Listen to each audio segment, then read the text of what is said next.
principle number 7 is compassion. Now, there's some misunderstanding about what compassion is. Some people think maybe, well, it's just kindness, or it's feeling good, or being nice to other people, and it's all those things. But really, fundamentally, compassion is being aware of the pain, the suffering, the struggles, the challenges, the inadequacies, or the handicap, situations that people go through, and being willing to not only have empathy and love for them, but to do something about it. Compassion is really action. It's love put to action, and lifting other people that are struggling.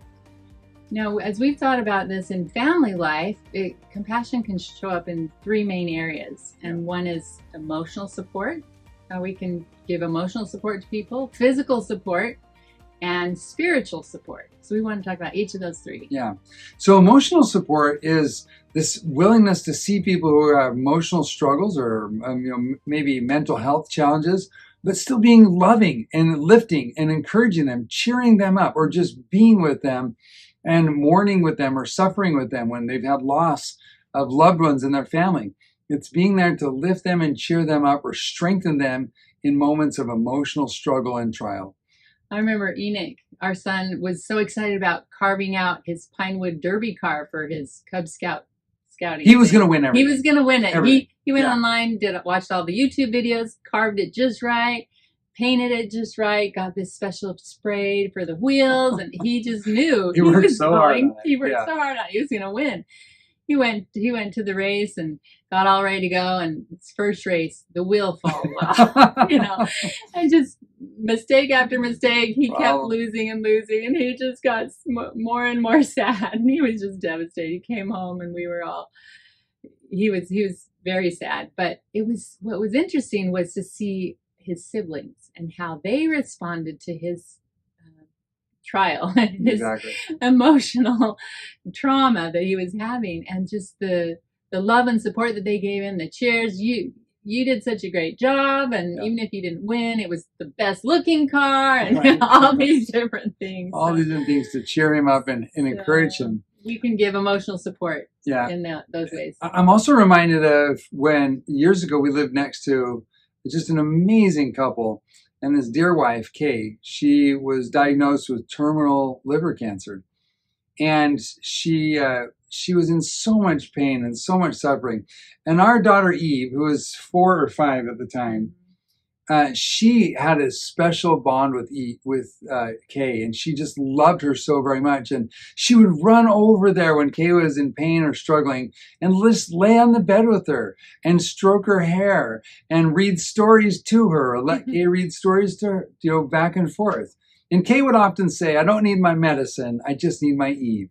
And that's emotional support. That's right. Yeah. Well, let's talk about physical support. Yeah.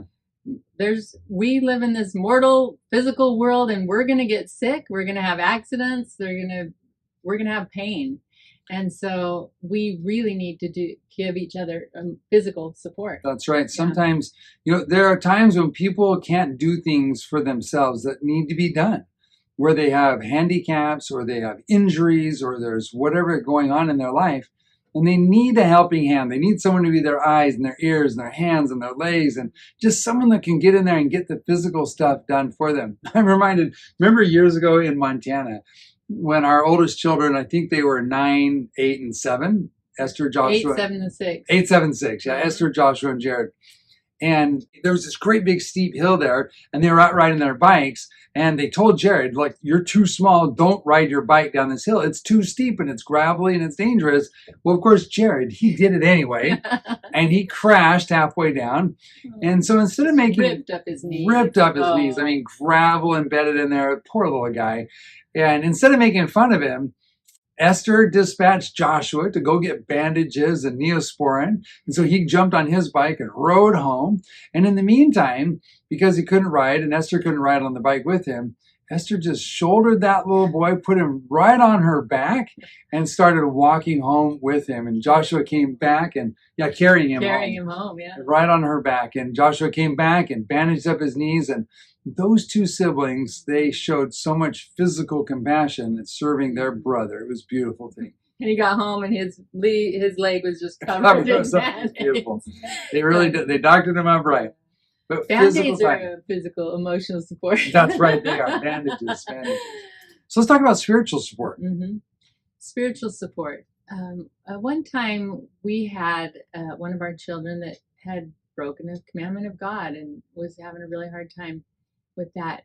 And they came into our room and we talked quite a bit with them, and we knelt down and we prayed and asked God to forgive them and to give them strength. And we worked with that child for a while and to help them spiritually and to give them the spiritual support that they needed to overcome that challenge. And we helped turn them to God, to Jesus Christ, so that they could receive that forgiveness and move forward in their life. And it was amazing to be able to be that kind of spiritual strength and support for them in their time of need. And spiritual support really is all about turning someone to God. That's the work of compassion there. You know, on the other ones, we do so much for people, but in this category, it's helping them take their crisis of faith or their crisis of transgression or sin or their crisis of wherever they're at spiritually and saying, look, there's a new perspective. Instead of looking inward or trying to solve this or trying to have everybody else solve it, now's the time to recenter your life on Christ, to refocus on God. That's the power of spiritual support and compassion, and that's the work that we get to do. So how do we strengthen the compassion muscle? What do we do here? So what actions can we take? Number one, we can be habitually aware of others and their needs and challenges that they're going through, and keep that awareness level high and always be watching for who's having a hard time. Yeah, this requires you to get outside yourself and to look around and say, gosh, what needs are there in this room? Who needs to be supported, or who's going through struggle or challenges or difficult?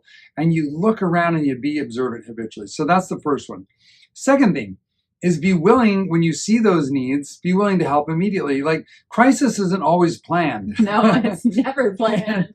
And so if a need comes up and something needs to be done, be willing to live your life in such a way that you can drop everything you're doing and be that spiritual or physical or emotional support right in the moment. That's right. It'll be a great blessing to people. Okay, number 3, plan consistently to help others. And there's a lot of ways you can do that. At one time we were working at a food pantry every week with our children. That was great. Another way is the justserve.org website. Yeah, there's an incredible website called justserve.org, and it's got all kinds of resources or community in your local area. In your local area, ways that you can volunteer and help and provide compassionate service to alleviate suffering in your community. So it's a great resource. You can go on and look in your area and see what's available. Justserve.org. It's awesome. And then the final one, number 4, is everyday kindness. Yeah. Just being compassionate in the words you say and the thoughts you think and how you interact with others. We generally don't know what's going on behind people's mask, and we want to give them the benefit of the doubt and love them no matter what their situation is. Yeah. So, and ultimately, compassion is us trying to become like Jesus Christ. That's right. And following his example, because he is the ultimate example of compassion. Exactly.